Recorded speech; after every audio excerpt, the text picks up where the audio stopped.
Cloud 1.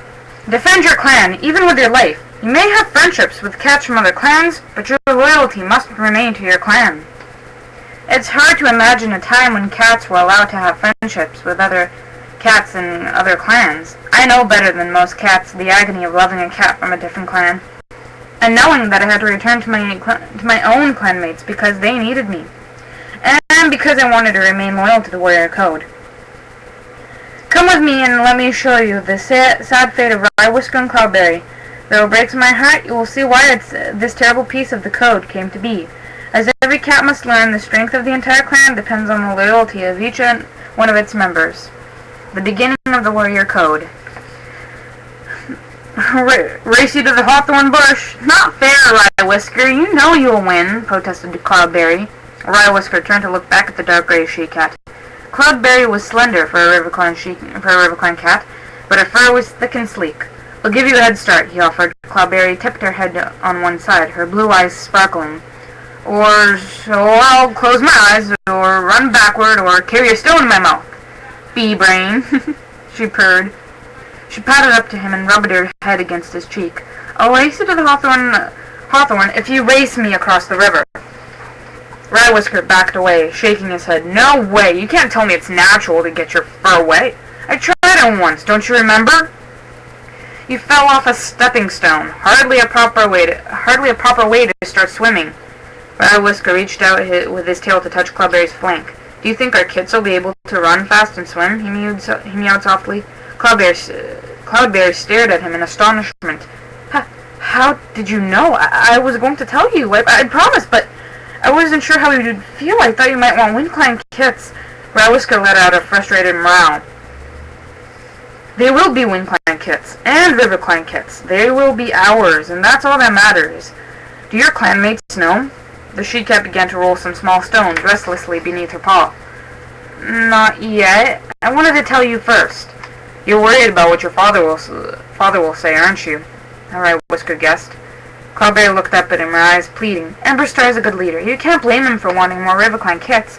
We'd need more warriors after that bout of Greencough and Leaf Fair. But they will be RiverClan kits, Rye Whisker reminded her. He flicked his tail impatiently. I'll let you teach them to swim as soon as they open their eyes. Then you'll let me raise them in RiverClan? Cloudberry queried. Rye Whisker blinked. He hadn't thought that far ahead. Well, yes, he meowed. I'll come stay with you when they're born, of course. Your father has never minded me staying in your camp, and you can bring them to WindClan when they're old enough to walk that far. Cloudberry nodded, but her eyes were still troubled.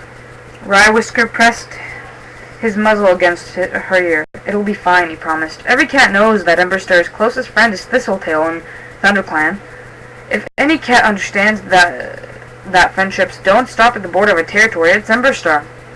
But what about the stolen fish? Cloudberry asked. Last moon, RiverClan had accused WindClan of stealing fish from the river, and had sent a patrol to Duststar, WindClan's leader, to warn him to keep away. Duststar has insisted his clan would never eat fish, but Rye Whisker knew the RiverClan cats were still suspicious. We didn't take those fish, he told Cloudberry. Maybe those kits will bring our clans together again. Cloudberry relaxed against him, and Rye Whisker closed his eyes, imagining tiny lives stirring within her. Dark gray like their mother, or tabby brown like him, swift-pawed and strong swimmers. These kits would bring peace between the two clans. He was sure of it. WindClan, retreat! Rye Whisker shook his head to clear the blood from his eyes, as Stonetail yowled the order. The big gray Tom was standing on a tree stump, wild-eyed as he called to his clanmates to leave the battleground. Rye Whisker leaped back, freeing the RiverClan warrior from beneath his paws. This fight was all RiverClan's fault. They had accused WindClan twice more of stealing fish and threatened to tell the other clans that the cats on the moor were thieves and trespassers. As if any WindClan warriors would get their paws wet chasing that slimy prey. Duststar had decided that the only way to stop the complaints was to teach RiverClan that WindClan cats were strong enough to catch their own prey, and well enough fed not to need anyone else's. Retreat! Stonetail yowled again. Mouse-brained cowards, spat a RiverClan warrior behind them. If you're going to steal our fish, you should make sure you're strong enough to fight fight us for it, hissed another. Rye Whisker felt the fur standing up along his spine, and his paws tingled with the urge to spin around and claw their ears. When would those dumb cats realize that WindClan was not stealing their precious fish? The reeds closed around them as they headed back toward the two-legged bridge, and for a moment Rye Whisker could hear nothing except his clanmates' panting and the rattling of the brittle stalks. "Stop right there!" screeched a voice up ahead. Rye Whisker collided with Hawkfur's haunches as the black warrior halted in front of him. Peering past his clanmate, he saw a ginger and white RiverClan warrior glaring at Stonetail, blocking his way. "You'd think we'd let you go so easily, did you?" growled the RiverClan cat. Stonetail didn't flinch. "We'll continue to fight if we have to," he replied. "Is that what you want?" The RiverClan warrior bared his teeth. "This fight is far from over." He sprang at Stonetail, who rolled onto his back, scrabbling at his attacker's belly with his hind paws. The reeds clattered together. More RiverClan warriors rushed forward, leaping onto the WindClan cats. A stocky gray tabby sank its claws into Rye Whisker's shoulder and dragged him onto the ground. Rye Whisker ripped himself free, blood soaking into his fur, and jumped at the warrior with all four paws stretched out. The warrior crouched low and sprang up to meet him, knocking him out of the air and grappling with him as they fell side by side, lying half and half out of the reeds. Rye Whisker found himself being smothered by thick gray fur. He wrenched his head up to draw breath and stared straight into the startled blue eyes of Cloudberry.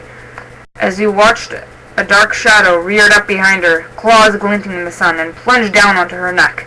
"No!" screeched Rye Whisker, leaping up so violently that the attacker, Rye Whisker's clanmate Hawkfur, tumbled off into the reeds. "Rye Whisker, you can't do this!" called the gray she-cat, who was struggling to her paws. "We have to fight our own battles!" Rye Whisker glanced at her over his shoulder. "You think I'm going to let our kits be harmed by my own clanmate?" Hawkfur stared at him in disbelief. "Kits?" he echoed. Brown Tabby met his gaze. "Cloudberry is expecting my kits. I cannot let you hurt her." "Look out!" screeched Cloudberry. There was a thunder of paws, abruptly cut off as a broad-shouldered RiverClan warrior leaped into the air. Then a soft thud as Rye Whisker's legs folded under the weight of his attacker, and he slumped to the ground, his eyes already closed. Blood pooled out from his shoulder, dark and shiny on the wet ground. The gray tabby scrambled off him, shaking his pelt. Cloudberry didn't move, just stared at the limp brown body. "Oh, Rye Whisker, what have you done?" she whispered. "Is every clan here?" Duststar called from on top of the huge gray rock. All around him, trees murmured softly in the night breeze, casting blurred shadows across the moonlight hollow. Duststar had asked the other leaders to meet him there because the hollow lay at the center of the clans, yet it belonged to none, since the battle that had separated clans for the very first time. The elders who could recall that battle stayed away from the hollow, convinced that the bloodstains would never be washed out of the grass. Duststar had chosen the night of the full moon because it would enable cats to travel safely, and offer none the temptation of darkness to launch an unsuspected attack. "We are here," replied Birchstar, leader of SkyClan. He sprang onto the rock to join Duststar, his haunches powering him up. The other leaders, unwilling to be left at the foot of the rock, scrambled up too. Emberstar from RiverClan, Hollystar from ShadowClan, and Whitestar from ThunderClan, whose pelt glowed as bright as the moon in the half-light. The rest of the clans stayed on the ground. The rest of the cats stayed on the ground, a patrol from each clan gazing somberly up at the leaders with their tails tucked over their paws. "If you're going to blame my clan for the death of your warrior," Emberstar began, raising his hackles. Duststar took his head. "No, Emberstar, that's not why I asked you all to come here. Rye Whisker's death is a tragedy we can ill afford after such a hardly fair, but it would not have happened if we had not been attached to Cloudberry." I looked down at the RiverClan cats, but Cloudberry was not among them. She was probably too close to having her kits. From now on, cats must be loyal only to their own clanmates. Friendships with cats from another territory must be put aside for the sake of their clan. We cannot allow our warriors to be distracted in battle or to fight for anything other than what is best for their own clan. Are we agreed?" Whitestar stood up. "Clan above all else. It makes sense to me." Hollystar and Birchstar nodded. Emberstar meowed. "Well said, Duststar. My clan is sorry for the loss of your warrior, but from now on each clan stands and fights alone. If we have less contact across borders, how will we let one another know about something that could be important, such as the arrival of foxes or Tulig interference?" asked Hollystar, her blue eyes like tiny pieces of sky. "We could meet here every full moon when the forest is light enough to walk easily and come in peace to share our news," Birchstar suggested. "A truce?" Duststar meowed. There was a shocked murmuring among the cats of all clans. "We cannot promise peace when ThunderClan steals our prey," hissed an elderly WindClan warrior. "And we cannot promise peace while WindClan attacks our border patrols," meowed a ThunderClan warrior with the torn ear. "Which of the clans can trust ShadowClan?" asked another cat. A great yowling broke out among all the cats. "Enough!" Duststar growled. He stretched to his full height and stared down at the cats in the hollow. "Birchstar, I see more clearly than ever that your suggestion is wise, though I doubt any peace will hold, even for one night. Let us try it and see what it brings." "That's all I ask," Birchstar meowed. "Cats of all the clans," Duststar continued, "from now on you must defend your clan, even with your life. You may have friendships with cats from other clans, but your loyalty must remain to your clan. As one day you may meet cats you have befriended in battle. This will be our code, the law of warriors, and it is up to each one of us to carry it in our hearts. Until the next full moon, may StarClan guide your path." He jumped down from the rock and with a flick of his tail led the WindClan cats out of the hollow toward the moon-washed moor.